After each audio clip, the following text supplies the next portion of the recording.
Hello, guys and girls. The program you are about to hear will be both fun and educational, but it is not a substitute for medical advice. Although we are doctors, we are not your doctors.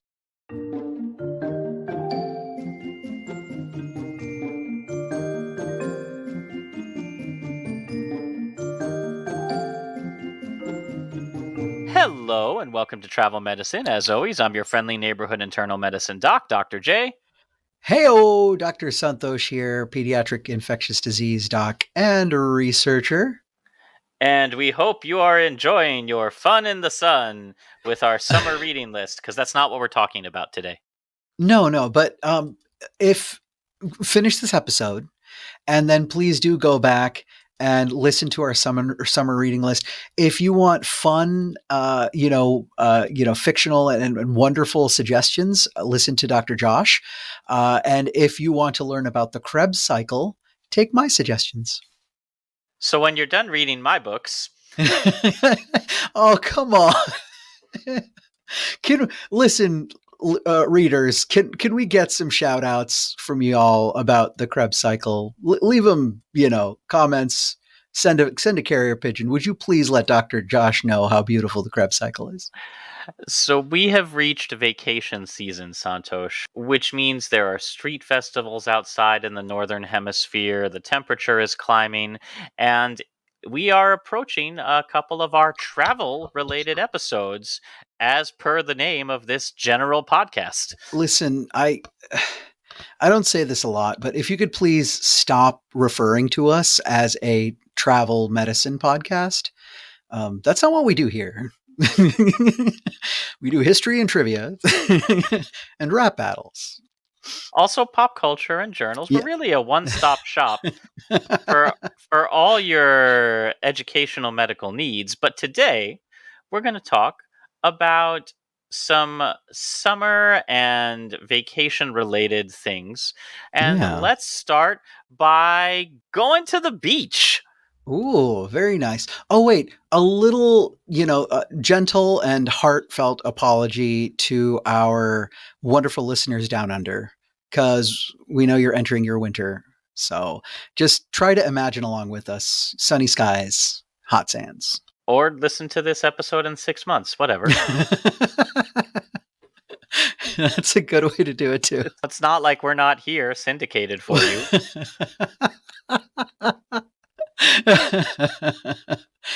All right. Hi to everybody who's listening to this in December. Okay, go. So, one of my favorite things to do at the beach is walk around shamelessly diagnosing people without their knowledge. Are you looking at rashes, limps? What are you looking for? Well, sure. Rashes are a nice, easy one, but you can have so many things causing rashes.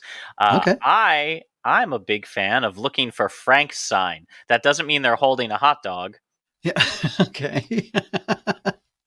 Oh man, I'm a vegetarian, so I need to go for one of their veggie dogs, but okay. Are you familiar with Frank's sign? It's been a number of years since we learned about it. No, I do believe this is more of an adult medicine phenomenon because you very rarely see it in children. So yeah, tell me about Frank's sign. I know that it's connected in children when we see it to congenital anomalies, but what is it? What are we looking for in our adult patients? Frank's sign is a diagonal earlobe crease, which was first noted by American pulmonologist Sanders T. Frank in 1973. Okay. And it is a earlobe fold that is predictive of heart disease. The ears have it? Yeah. So Frank observed the crease in 20 patients under age 60, all of who had chest pain and coronary artery blockages. So this pulmonologist described a dermatological finding that could predict coronary artery and vascular disease. Well, that's awesome. I kind of I really love that. This is the same type of a thing. So what we have in young children, especially newborns, if you see ear anomalies where the ear is not placed at the right area or if it's over rotated or if it's crumpled or something like this.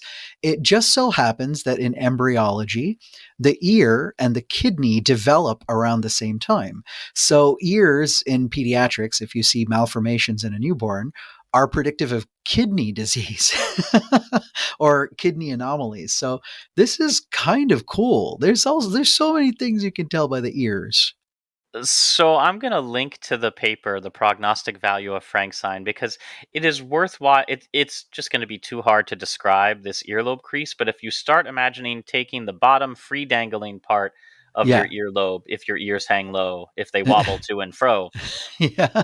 and you Uh-huh. can tuck them into the side and tie them in a knot or tie them in a bow, and it shows a very strong correlation between the skin fold and the presence of coronary heart disease. Now, this is assumed to exist because both the earlobe and the heart are supplied by what are called end arteries that don't have collateral circulation. Got it. That makes a lot of sense. So if you're actually not reading the crease, you're reading the underlying pathology, which is blocked off blood vessels. So we're walking around, we're Uh-huh. checking out all the earlobes. Sure. Yeah. And if you see it on one side, that's you've got some severity. And then if you see a complete crease on both ears, so you have to get around the head, then that's the most severe. And Josh, I believe, you'll absolutely love with. So because we're not doing eponyms as much in medicine, we're going to call it diagonal earlobe crease, or the DELC. You can see this if you look at a bust of Emperor Hadrian in the right ear at the British Museum. He's got a little DELC. Steven Spielberg has one of these, and George W. Bush. When we do our art in medicine episodes, I will send students to the museum and see if they can diagnose heart disease of two-dimensional characters based on things like this finding, the earlobe crease. Wow, that's a cool trick. I love Uh, it. Now, it's not 100% predictive, right? Correct. It is a correlation, but it is a very strong one. So if Got you it. see Okay. it, it's worth going to your doctor to maybe have some blood tests done. Yeah. Now, Check your next, ticker. eyes. Eyes are the windows to the soul as well as to your body's bilirubin level. Oh, yes, absolutely. And this is a very pediatric topic. We're going a little outside the window, right? To the white part? Yeah, so Okay. if your tanning neighbor has a faint yellowish tinge to their eye, Hmm. we call this scleral icterus, and if you can see it at the level of the eyes, you can infer that their bilirubin level is about 2.5. So that's bilirubin is a breakdown product of blood. Your hemoglobin, specifically the oxygen carrying part, your liver takes it and turns it into one of our favorite molecules, actually, Josh, porphyrin. And then it'll get broken down to bilirubin. The bilirubin's actually very, very useful because it's secreted, or supposed to be secreted, into our intestines and help us absorb fats and lipids. But if it stays in your bloodstream, it'll build up. And then you can see it in, lighter colored areas of your skin and the whites of your eyes. So, regardless of what your particular skin tone may be, you can notice this yellowing of the eyes, but those of darker skin may not necessarily show this buildup of bilirubin, which is known as jaundice, when it happens Hmm. in the skin. And we had a handy little chart in med school that said, the eyes, it's around 2.5. And then if you have it on the face, you're closer to about 5. And if you have whole body jaundice, which is its own problem, your Yeah. bilirubin levels are closer to 10 or above. It's not just a discoloring of the skin or the eyes. If you start to really build up this molecule, it will eventually get to the brain and start to cause brain damage. So, in pediatrics, especially in the newborn age, this is a very, very common finding because their liver is just not, it doesn't have the oomph to process all of this bilirubin. You have a little bit of what we call hemolysis, breakdown of the red blood cells, and dehydration because they're just learning to drink. And so even without any other pathology, you can have this jaundice quite commonly, and we combat it in different ways. But yes, if we look at the eyes and we're examining them, this is one of these telltales that we say, oh, maybe we have to treat this child, and if it's very severe, we have to treat them aggressively and look for an underlying cause, because we don't want these little babies to get what's called kernicterus, or brain damage from bilirubin. Now, in little children, you'll see buildups of bilirubin because they're just learning to drink. In adults, you see it because they have become well practiced at Well, drinking. that's true.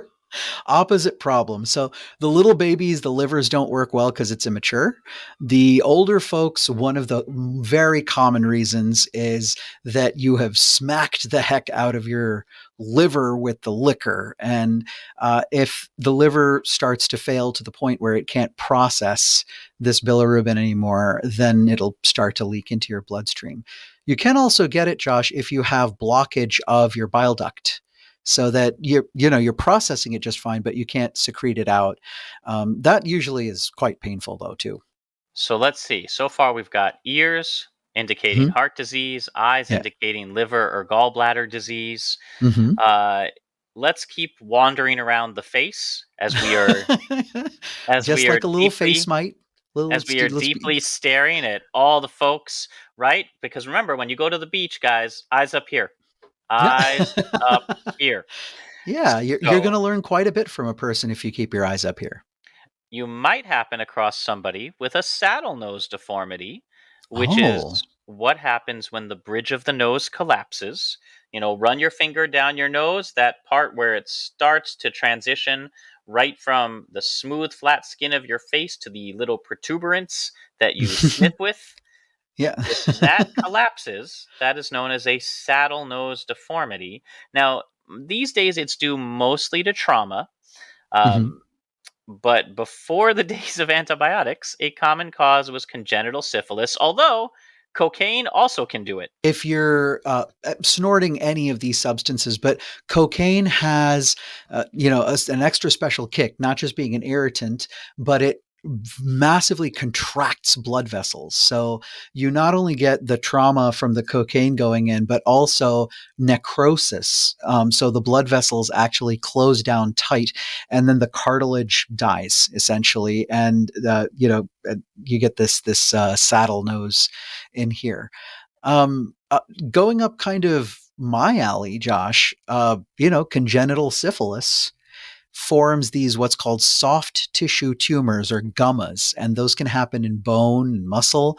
If they happen to attack parts of the face, then one of the telltale signs of long lasting congenital syphilis, meaning this person had it at birth and now they're 2-3 years old and been living with it, is this saddle nose deformity where that bridge of the nose caves in. Can I take a moment to tell you how much I love you describing what the nose is? It was like you were talking to an alien who doesn't have a nose, and then you were telling them how to find the nose. I love it. Or somebody with a saddle nose deformity who also no longer has a nose. No longer has, and doesn't know that maybe they think that's the way their nose is just shaped, which it's not. The last system we'll cover is the respiratory system, and you might think it'd be difficult to examine the lungs at the beach. Without looking like a creep, but yeah. But a nice shorthand, haha, if you will. Did you just haha your pun before you explained your pun? Yeah. Yeah. Okay. Go ahead. Sorry. That was a joke for the pulmonologists. All right. Bring everybody else in now. A nice shorthand is to check out the fingernails. Hey! Because if they are thickened, widened, and flattened, or, short, we call this clubbing. Not like baby seals, not like oons. But because your fingernails will resemble a club at the end, almost like a caveman's. Yeah, this is a consequence, I think, again, Josh, of basically poor delivery of oxygen to the very smallest arteries furthest away from your organs. right? And that's what reflects what's going on inside your chest, inside your respiratory system. So, as you can tell, us humans are creatures that are all mixed up. The hands talk about the lungs, the ears talk about the heart, the eyes talk about the liver. Everything's connected. So, next time you're at the beach, take a look around. You can see all the diseases that surround you. I could not mention the beach without warning you about at least one of the many, many dangers of hanging out at the beach. Yeah, and I think Josh, we're firmly in your wheelhouse at the moment. You really do worry about the dangers of the beach. Just to let everybody into your a little bit into your personal life there. I may have a mild thalassophobia, not a fear of Yeah. blood, a fear of the ocean. Yes. Yes. Which we don't want to get too much into it right now, but I will say is well justified. Yeah. One of the dangers that you do have to worry about when you're out swimming, surfing, or enjoying other water activities is rip currents.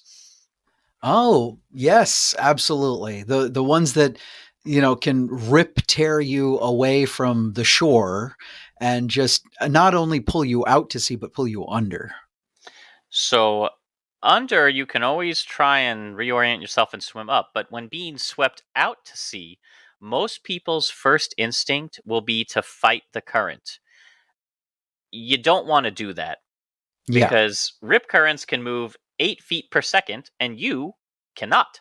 Yeah. I do not care if you are Michael Phelps.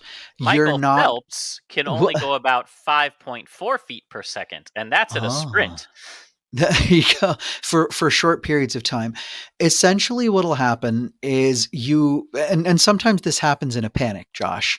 So there are a lot of lessons that we will actually teach when I'm a pediatrician out in Miami, out here in California.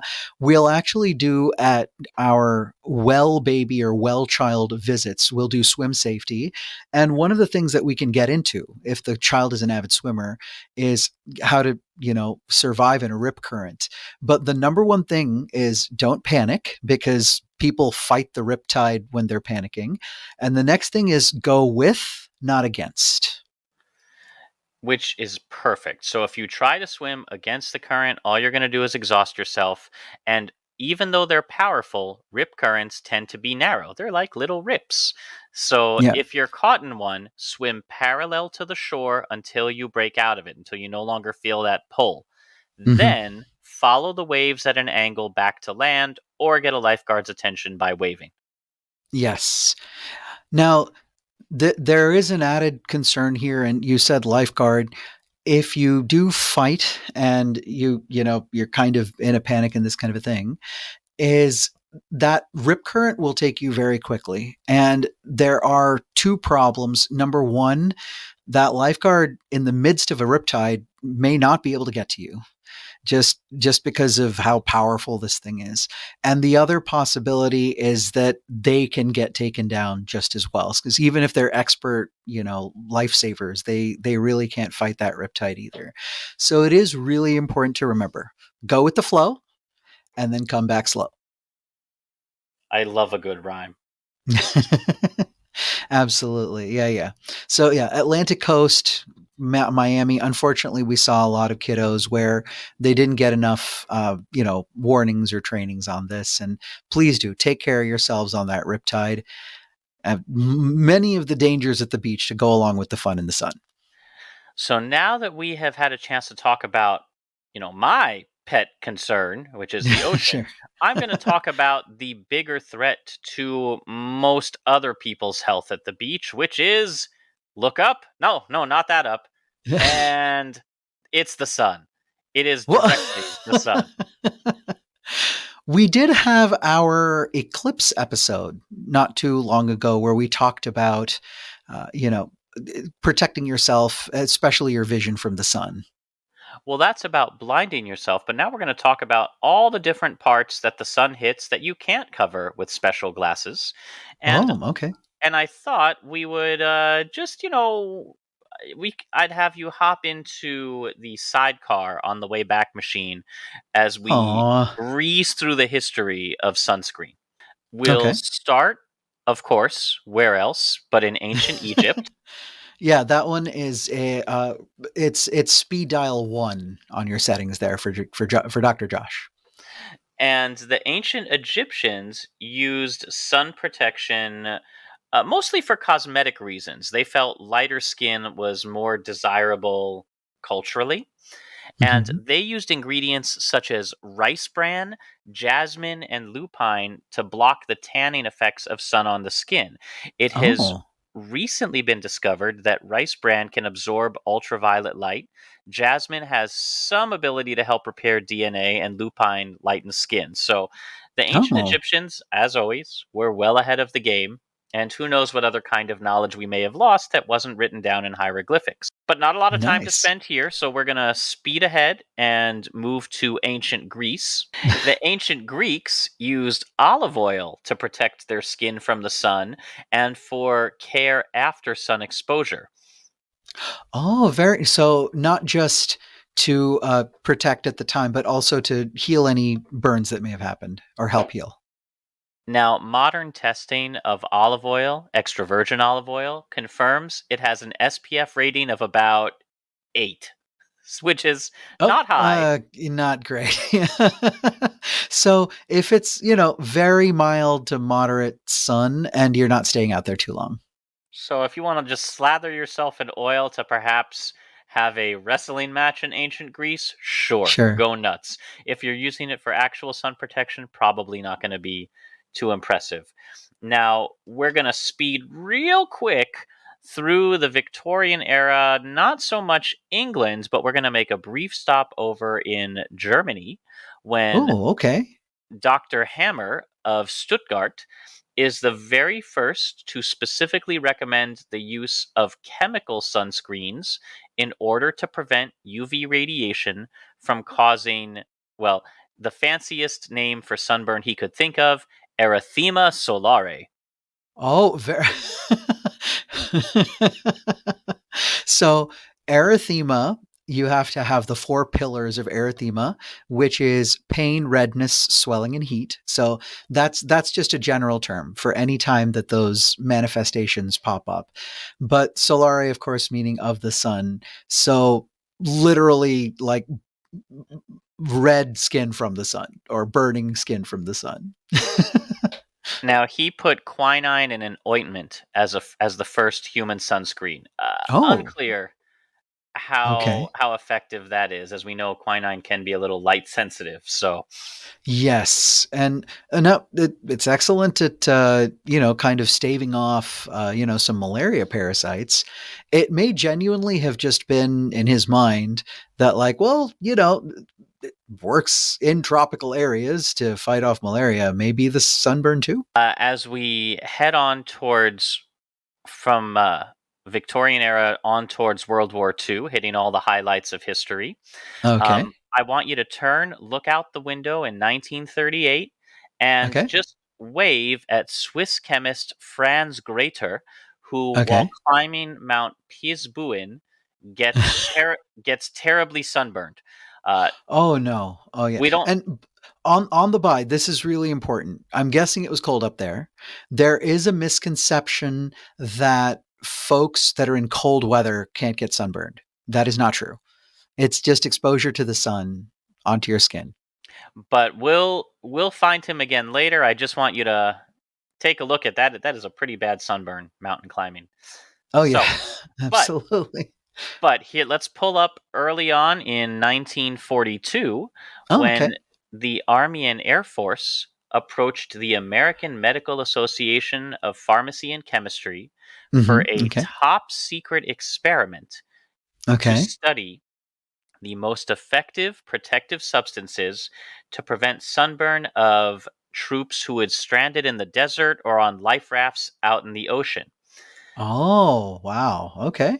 The results of this series of clandestine experiments reveal that a dark red veterinary, like Mhm. animals, not Yeah. veterans, Okay.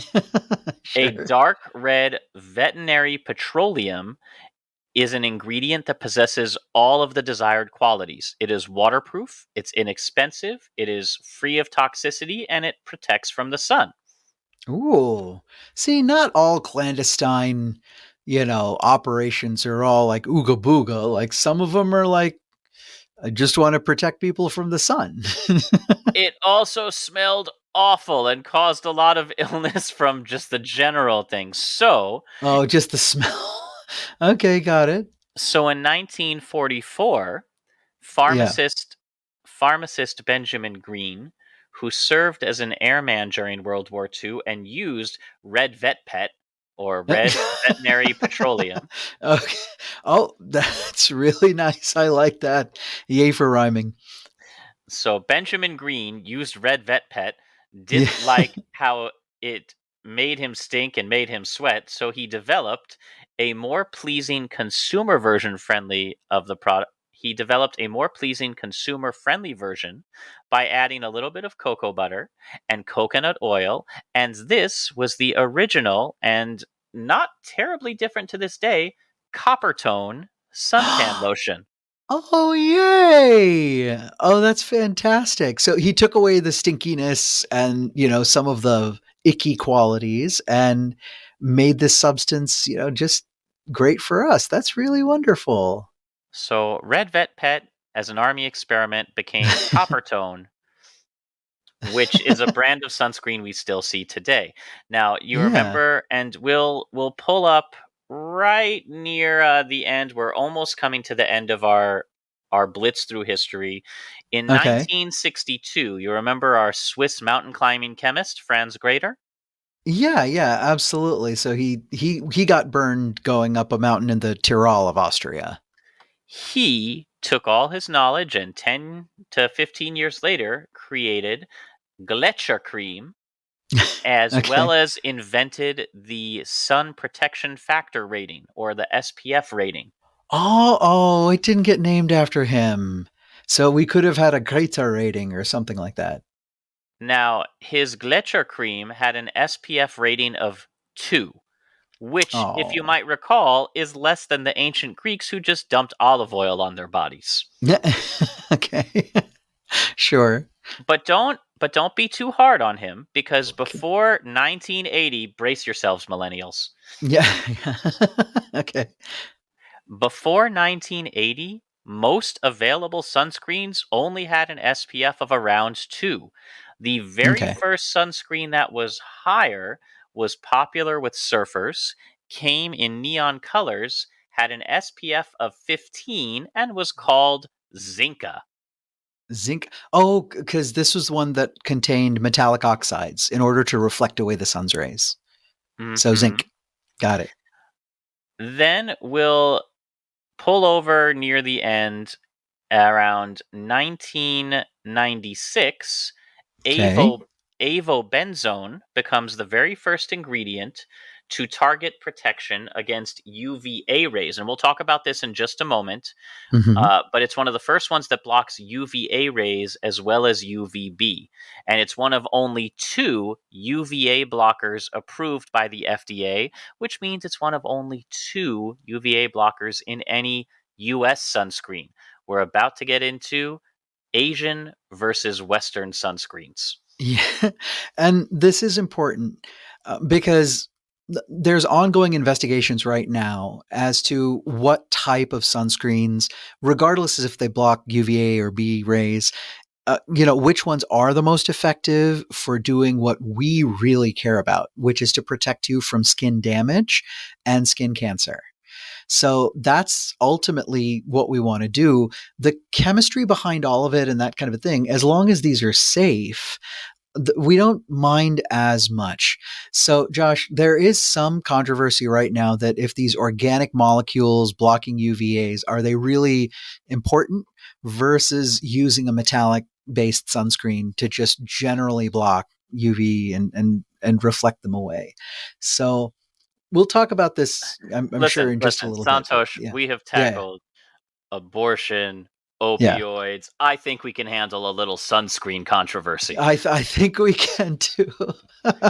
So, So yeah. So we're entering the age here in the United States of using organic molecules, benzene derivatives, in order to essentially these things actually absorb those UVA rays and split apart. Like that's actually how they protect you. so you may have heard that Asian and European sunscreens are better than American ones, and by and large, this is close to true. It's not Yeah. Yeah. exact, It's got a but it kernel is of truth. but it's not wrong. And part of this is because of the FDA. Now, the FDA's ability to approve the chemical filters and sunscreens from countries like Japan, South Korea, and France is hamstrung by a 1938 US law that says sunscreens have to be tested on animals and classified as drugs rather than as cosmetics as they are in much of the world. And Europe is very strongly anti animal testing, which means we're Yes. not getting a lot of European sunscreens because they just don't do the kind of testing we require. Right. And we're not getting a lot of Asian sunscreens because they're cosmetics and not subject to the same American standard, even though they have their own standards, which we will talk about. Yeah, this is not at all saying that, oh, we have a superior screening process for approving these products. In fact, it may kind of sort of be the opposite. Um, I personally, I'll go ahead and give my opinion. I do not like this rule and this law for something as important as sun protection, as we are facing rising rates of melanoma, especially in older people. This is really, really hampering our ability to prevent disease. So let's talk about what the different kinds of UV radiation are. Oh, yeah. Most of the UV rays that people come in contact with on a day to day basis are UVA rays that can penetrate as deep as the middle layer of your skin. So, past the epidermis into the middle dermis. Yeah. The dermis, yeah. Well, because we have a subdermal layer and an epidermal layer. I think we Yeah, should so just have a middermal layer. no, it's just the dermis. It's just the dermal layer. You're just the dermis. I am not just the dermis. I'm so much deeper than the dermis. You take that back. So UVA can penetrate the middle layer of skin and causes up to 90% of what we consider skin aging effects. So think of UVA as UV aging.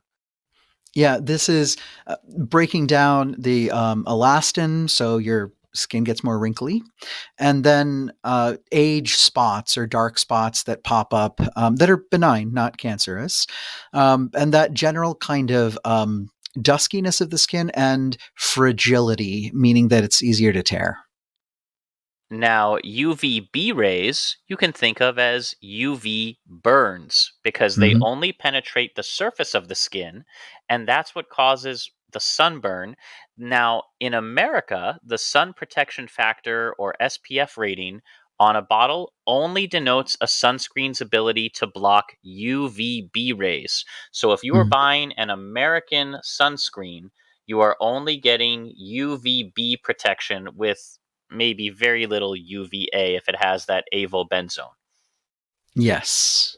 Yeah, absolutely. So, and it relates to the fact that, yeah, age related, so I should say like skin aging is, we care about that from a cosmetic standpoint. But the truth is, blocking the UVBs that actually destroy skin and then cause the type of damage that will accelerate mutations in your skin cells and lead to, things like melanoma, cancer. That is really what's much more important to us from a medical standpoint versus, all right, you look a little wrinkly, kind of a thing. Now, I fully understand that there are other, people have different priorities. For some people, that skin aging is really important. But that's actually why that we really hinge SPF on UVB ray protection rather than combined protection. Now, before we get into the Asian side of sunscreens and their controversies, I want to briefly tell you about the Fitzpatrick skin type classification system. This will be important Oh, later. we're not going to get like playfully medically racist here, are we? We're about to walk a very delicate line here. It's very we're just going straight up on how light or how dark thing is. Like this is we might as well like we can be describing paint. So in Yeah. 1975, Harvard's medical school's Thomas Fitzpatrick came up with 6 different skin types based on melanin levels and the risk of sunburn and skin cancer. So Okay.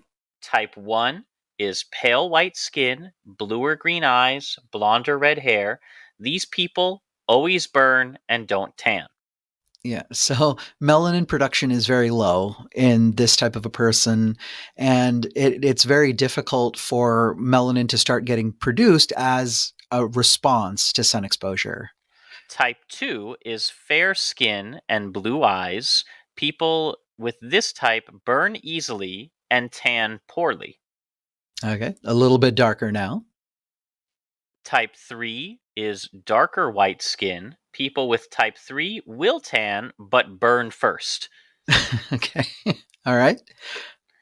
Then type 4, brown skin, brown hair, brown eyes, rarely burn, tan more than average. You've all got that one friend who falls squarely into type 4 and most of you hate them. Guilty. Type 5 is darker skin. And Mm-hmm. type 6 is dark brown or black skin, never burn, and when they tan, it is darkly. I take issue with this because I don't think it's very true. Am I wrong? It's not entirely wrong, only for the purposes that we are discussing when it comes to sunscreen. Uh, Got it. Okay. so, so as I said, we are running right up against borderline racism, but this was done to talk more about the risk of sunburn and skin cancer than make any claims about people who are better, worse, or different. Gotcha. And I will accept it on that type of a basis. The big cancer that we worry about that comes from too much UV exposure is melanoma. And the reason that we care about it is not because you get, a cancerous mole on your skin, because that can always be removed. The problem is how aggressive this type of cancer can get. It can metastasize very quickly, even as you don't notice the actual melanoma in the first area, the initial area expanding. It can metastasize to the lungs and other parts of your body and be very, very hard to treat. I will put one caveat on this one, is that as our skin gets darker and darker along these Fitzpatrick, classifications, there is a danger in that it is more difficult to detect melanomas because you're looking for, amongst other things, a change or a darkening of skin color. And so a physician really has to be very diligent to look. And then the other issue that happens is melanoma can occur in areas where it's more rare to get melanoma, because the lighter areas of the skin are going to be things like the sole of the foot, or your palms. So you actually have to be much more careful when doing a melanoma screening on a dark-skinned person, to look everywhere and to be familiar with how skin changes look on a dark-skinned individual versus a person with much lighter skin. Now let's head back to Asia. Now that we've covered the Fitzpatrick, remember that'll be important shortly. Mm-hmm. As we said, in Korea and most Asian countries, sunscreen is classified as a functional cosmetic. So, in Yeah. order to make an SPF claim, brands are required to submit in vivo, meaning in living subject, test results from an independent laboratory with more than 5 years of experience, and those results have to be submitted to the Korean FDA. Now, while the KFDA has its own standards, it will also accept the European standard of ISO 24444. This is another one of these like very cleverly named doesn't tell us anything. So I went to the trouble of looking up what ISO 24444 actually is. We got to come up with a different name for this. I hate this so much. Okay, go. So when you are looking at SPF on any sunscreen, if it has Okay. been approved in the European Union or in Asia, here's what they did. The ISO 24444 standard is Yes. based on sunscreen is applied to the backs of human volunteers. Ultraviolet rays are then shown on them, and the length of time that it takes skin to burn with sunscreen on versus without sunscreen on is compared. For example, Oh, you intentionally get to a burn. This is like what we do with volunteer infections when we're testing out how colds work. That's awesome. if it takes skin 10 minutes to burn without anything on, and then 300 minutes to burn with sunscreen applied, the SPF is 300 divided by 10, or SPF 30. Oh, okay, gotcha. Very nice. So it's a simple ratio of time it will take you to burn with the sunscreen on versus without. So any sunscreen you're looking at, it will take you approximately 10 times longer to burn. Now, This going is back, this is a painful experiment. now Wow. let's go back to our Fitzpatrick skin types, because we run into a big sunscreen scandal a couple years back, the Korean Purito scandal, where Okay. Wait, brand Korean burrito? Purito, pure, like pure. Oh, sorry. I thought you were asking us to go out and get fusion food. I apologize. Go ahead. So in the Purito scandal, a lot of these brands were claiming to be SPF 50, and then they were tested in a lab and ended up coming back with an SPF 19, which, as you can imagine, would cause a huge scandal when you are selling sunscreens throughout Asia. But while this was a big scandal, you have to keep this in mind. Who are they testing these sunscreens on? If they are testing on a Fitzpatrick type 4, and then somebody who's a Fitzpatrick type 1 or 2 use the sunscreen, it can have a different rating when tested in its country of origin against Oh, people it was designed on. So if you are sitting here oh, and I say, Santosh, I'm going to use a sunscreen that it takes you, when you apply it, you burn after 50 minutes. But I'm substantially lighter skinned than you, and I may burn much sooner. Even though we're both using the same SPF, it will be less effective for me. oh, got it. Okay. So rather than using an objective measure of SPF, so for instance, using like a UV detector or a UVB detector and seeing how much radiation penetrates through like a certain layer of this to hit a detector.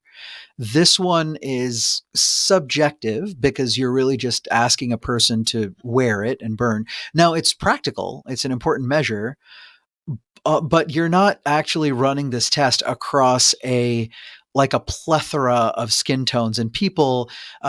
South Korea is a wonderful place. I absolutely love it, but the population is much more homogenous than it is here in the United States, for instance. And you're not going to get nearly as many. What is it, Fitzpatrick? Like 6 or 5 over there, Yeah, you may get a few Fitzpatrick 3 and 4s, but if right? somebody from, say, Northern Ireland tries to use a sunscreen that was designed for someone in South Korea, it's probably not going to stand up to the claims of SPF 50. God, okay. And on the flip side, if we're trying to prevent cancer, we may be in a situation actually where a Fitzpatrick 5 or 6, actually, where, a very dark skinned person thinks they're getting a lot of sun protection in terms of, actually blocking UVB rays, which we care about. And so they may be increasing their risk for cancer, even though they're not burning. So It's important to keep in mind that even in the US, about 43% of sunscreens, when tested, have lower than their stated values. So, what's the lesson from this? Go as high as possible on your sunscreen, no matter what skin tone you are. Yeah. And along with this, I will say, the other practical aspects. I know you want to, get down to your bathing suit if you want to run into the ocean. Not you, Josh, other people. And, actually enjoy and feel some of the sun on your skin. But for the majority of the time, when you're on the beach, as long as you're not hot and you're not overheating, cover up. So, that sunscreen's only going to go so far. But if you're wearing, a sleeves over your thing and a shirt and, the nice wide brimmed floppy hat, then that's going to provide great protection too. UV rays don't penetrate normal clothing very well. In fact, if you have trouble remembering that, you can always use Australia's slogan introduced in the 80s: Mm-hmm. slip, slop, slap. Slip on a shirt, slop on some sunscreen, and slap on a hat. Slip on some sunscreen. Oh, got it. But with the Australian accent, the slip and the slap sound almost the same. Got it. Okay, got Slip on a shirt, slop on some sunscreen, slap on a hat, slip, slop, it. slap. Bob's your uncle, which is not an Australian phrase, but let's briefly talk about what are the benefits of sun. Now that we've terrified you and made you go out and buy the highest level of sunscreen possible, Yeah. well, I think it is important to mention that we do get one very essential vitamin from the sun, which is vitamin D, which Yep. is synthesized in the skin through a photosynthetic reaction triggered by exposure to UVB radiation. Yeah. So this is a difficult balance to strike. And it's been tougher and tougher since we released CFCs into the air and hurt our ozone layer, which was protecting us. You do have to strike this balance between getting active vitamin D. So you can eat and drink all the vitamin D that you want, right? But if you don't get sun exposure and that inactive vitamin D doesn't convert to an active vitamin D in the skin, and then also another conversion in the kidneys, which is why folks with kidney disease also have this problem, then that vitamin D doesn't work. It doesn't do what it needs to do in order to do things like keeping your bones strong. This does have an evolutionary track, Josh. So folks who actually have ancestry in extreme climes, so if you're, way north or way south, you're going to tend to be paler because the exposure to the sun amongst your ancestors was much, much lower. So you needed more access to vitamin D, less melanin. For most white people, a half hour in the sun in a bathing suit initiates the release of around 50,000 units or 1.25 milligrams vitamin D into their circulation within about 24 hours. A Yeah. half hour in tanned or darker individuals will give you about 20 to 30,000 units, and in dark skinned people, about 8 to 10,000 units. So if you're dark, you can tan or be out in the sun a little bit longer to get your vitamin D. Yeah. Um, Once you have vitamin D activated in your bloodstream, it enhances calcium and phosphorus absorption, which regulates your bone calcium metabolism. Now, brief, repeated exposures are more efficient at producing vitamin D than longer exposures, which can cause sun damage and increase the risk of photoaging and skin cancer. So you can't just sit out all day and tan. You go out for maybe 20, 30 minutes, read a book, have a swim, your sunscreen starts to wear off, you get a little bit longer, you come back in before you burn. You repeat it later in the afternoon. Yeah. Uh, you should use sun protection when the UV index is higher than 3. Now, if you're living in Australia, UV alerts are announced in newspapers throughout the country whenever the index is 3 or higher. Yeah. In the US, Y'all are very close to where that giant hole in the ozone used to be.